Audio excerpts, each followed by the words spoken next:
تو پھر اس کو ہم ایک مرض کنسیڈر کریں گے، اس کو ڈپریشن کا مرض اس کو کنسیڈر کیا جائے گا، ڈپریشن ایک مرض کہلائے گا۔ تو جب ایک لمبے عرصے کے بعد مریض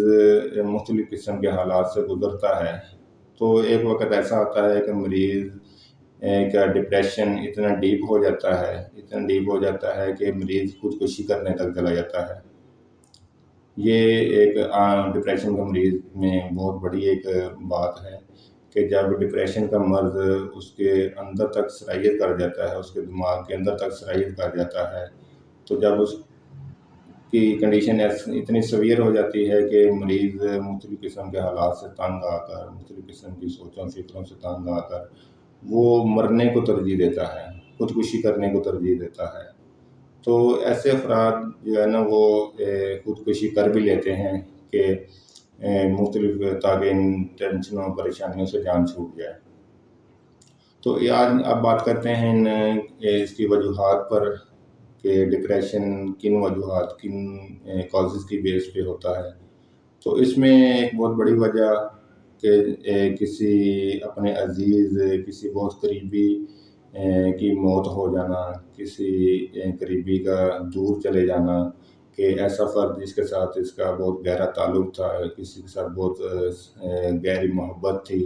وہ اچانک سے دور چلا گیا یا اس کی موت ہو گئی، تو اس کا اثر اس کے دماغ پر ایسا ہوتا ہے کہ یہ ہر وقت اسی کے بارے میں سوچتا رہتا ہے، ہر وقت اسی کے خیالوں میں گم رہتا ہے۔ تو آہستہ آہستہ یہ بندہ جو ہے نا ڈپریشن کا مریض بن جاتا ہے۔ تو اسی طرح فیل ان بزنس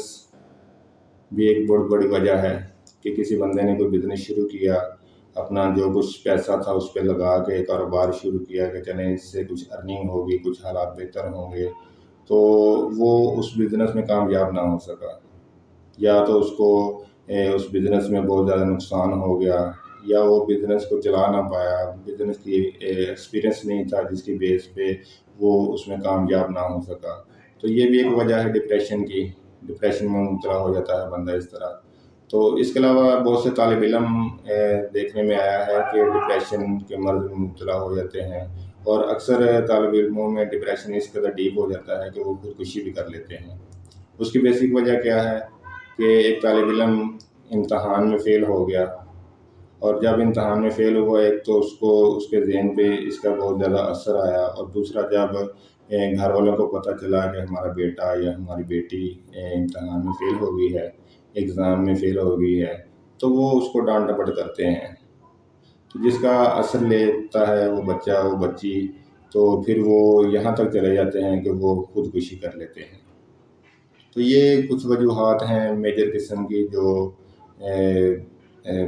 ڈپریشن کے مرض کا باعث بنتی ہیں۔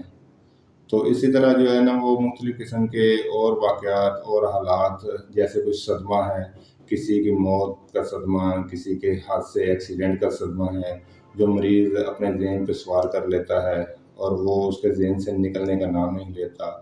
تو یہ ایک بڑی وجہ بن جاتی ہے مریض میں ڈپریشن کی۔ تو مریض ڈپریشن میں مبتلا ہو جاتا ہے، ڈپریشن کا مریض بن جاتا ہے۔ تو اب بات کرتے ہیں ان ادویات کی، ان میڈیسنز کی جو ہومیوپیتھی میں استعمال کی جاتی ہیں ڈپریشن کے مرض کو کیور کرنے کے لیے، ڈپریشن کے مرض کو دور کرنے کے لیے۔ ویسے تو میڈیسنز کے علاوہ اگر پیشنٹ کو تھوڑی کاؤنسلنگ کی جائے، اس کو ایک ہیپی اور اچھا انوائرمنٹ فراہم کیا جائے کہ جس میں اس کے ذہن سے وہ خیالات نکلیں جن کی وجہ سے وہ ڈپریشن میں مبتلا ہوا پڑا ہے، وہ سوچیں، وہ فکریں جو ہے نا وہ ذہن سے دور ہوں، تو ایسا انوائرمنٹ اس کو دیا جائے، اس کو کمپنی دی جائے، اس کے کام میں اس کا ہاتھ بٹایا جائے، اس کو حوصلہ دیا جائے کہ یہ کام اگر تم نہیں کر سکتے تو میں تمہارے ساتھ مل کے یہ کام کروں گا۔